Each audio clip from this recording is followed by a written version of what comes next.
चक्रवात डाना बंगाल की खाड़ी से उठकर शुक्रवार को ओडिशा के तट से टकरा गया है, जिसके कारण राज्य के कई इलाकों में भारी बारिश और तेज हवाओं का सामना किया जा रहा है।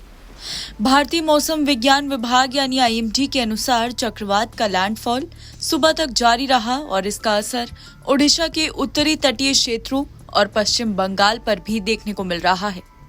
चक्रवात के दौरान हवा की रफ्तार लगभग 120 किलोमीटर प्रति घंटे तक पहुंची, जिससे पेड़ उखड़ गए और सड़कों को नुकसान पहुंचा है। डाना के लैंडफॉल की प्रक्रिया के दौरान ये ओडिशा के केंद्रपाड़ा जिले के भीतरकनिका और भद्रक जिले के धामरा के बीच तट से टकराया। इस समय तूफान 15 किलोमीटर प्रति घंटे की गति से उत्तर पश्चिम की दिशा में बढ़ रहा है। ओडिशा और पश्चिम बंगाल दोनों ही राज्यों में प्रशासन ने लाखों लोगों को सुरक्षित स्थानों पर पहुंचाया है। साथ ही आपदा प्रबंधन दलों को सक्रिय कर दिया गया है।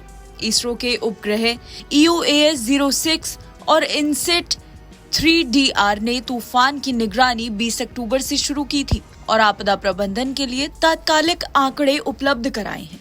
ओडिशा के तटीय इलाकों में समुद्र में ऊंची लहरें उठने की चेतावनी जारी की गई है और अगले कुछ घंटों तक लहरें तटीय इलाके में 2 से 3 किलोमीटर तक प्रवेश कर सकती हैं। इसके चलते तटीय इलाकों में अगले 24 घंटे के लिए अतिरिक्त सावधानी बरतने की सलाह दी गई है। तूफान की ताकत धीरे धीरे कम हो रही है, लेकिन भारी बारिश और तेज हवाओं के कारण लोगों को सतर्क रहने की आवश्यकता है। चक्रवात डाना के चलते मछुआरों की भी परेशानी काफी ज्यादा बढ़ गई है। तो वहीं धामरा के भद्रक सहायक मछुआरे संदीप कुमार बेहरा ने कहा कि चक्रवात चल रहा है, सभी नावें सुरक्षित रूप से खड़ी हुई हैं। चक्रवात के बाद जब इसका आकलन किया जाएगा तो हमें नुकसान का पता चल जाएगा, अगर कोई हुआ हो तो, और यदि आवश्यक हो तो हम कार्रवाई भी करेंगे। हम सरकारी प्रोटोकॉल के अनुसार कार्रवाई करेंगे। अभी तक साइक्लोन का फेज भी चल रहा है, तो जो भी सबको तो बोट सेफली बर्थ किया गया था, तो पोस्ट साइक्लोन के बाद जब जांच किया जाएगा तो पता चलेगा।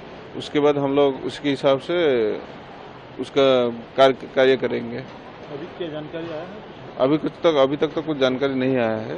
कितना बोट था, क्या था? अभी जेटी में तो कुछ भी बोट नहीं रखा गया था। जो डिपार्टमेंट का जो भी बोट था वो, बाकी जितना भी होगा पोस्ट साइक्लोन के बाद जो जांच किया जाएगा।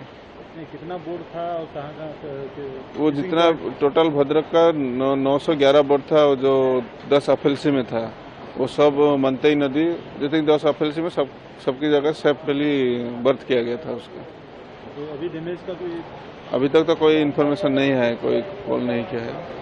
डैमेज का आएगा तो उनको उसी के हिसाब से, गवर्नमेंट के प्रोटोकॉल के हिसाब से हम लोग उनका देखेंगे। और कुछ जानकारी है कि जैसे मछुआरा